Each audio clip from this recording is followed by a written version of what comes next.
అందరికీ కార్తీక మొదటి రోజు శుభాకాంక్షలు అండి. కార్తీక మాసం వల్ల మా పూజ అయితే అయిపోయింది. కానీ నేనైతే 5:00కల్లా దీపం పెట్టేశాను చుక్కలు ఉండగానే. ఎందుకంటే కార్తీక ఫస్ట్ దీపం 5:00కల్లా పెట్టాలి.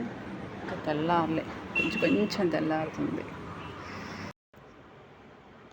బయట అయితే పూజ అయిపోయిందండి, ఇంట్లో కూడా పూజ అయిపోయింది. ఎందుకంటే ఫస్ట్ బయట చేయించాను. తులసినాడ మనము చుక్కలుండగానే పెట్టండి, అది దామోదరికి చెందుతుంది.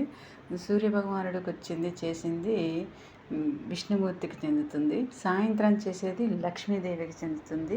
అంటే విష్ణుమూర్తికి, శివుడికి, లక్ష్మికి ఈ కార్తీక మాసంలో మొత్తం చేయాలండి. నేను విష్ణు సహస్రనామం పెట్టుకొని పూజ అయితే చేసుకుంటానండి. నా పూజ అయిపోయింది. కార్తీక మాసం అంటేనే ఇంకా ఆడవాళ్ళందరికీ ఇష్టం కదండి. నాకు కూడా చాలా బాగుంటుంది కార్తీక మాసం చేస్తూ ఉంటే. పూజ చేస్తే మంచి మనసు మంచిగా ఉంటుంది. ఎన్ని బాధలున్నా మర్చిపోతాం, మనసు బాగుంటుంది. నేనైతే ప్రమిదలు అయితే వీధి కొత్త తీసుకుంటానండి. ఇప్పుడు 30 తీసుకుంటాను. ఏ రోజు ప్రమిద ఆ రోజే పెట్టుకుంటాను అనమాట. ఎందుకంటే కార్తీక మాసంలో కొత్త ప్రమిదలలో చేసుకోవాలంటండి. నేనైతే 3 సంవత్సరాల నుంచి కొత్త ప్రమిదలు, అది ప్రవచనాలు అయ్యి కొత్త ప్రమిదలలో చేసుకుంటున్నానండి. ఎవరికైనా ఆలోచన ఉంటే ఇలా చేసుకోండి. కొత్త ప్రమిదలలో చేయాలి, వెండి ప్రమిదలలో కాదు, ఇత్తడి కాదు, మట్టి వాటిలలో. అవి కొత్తది రోజుకొకటి లెక్కన 30 తీసుకున్నానండి.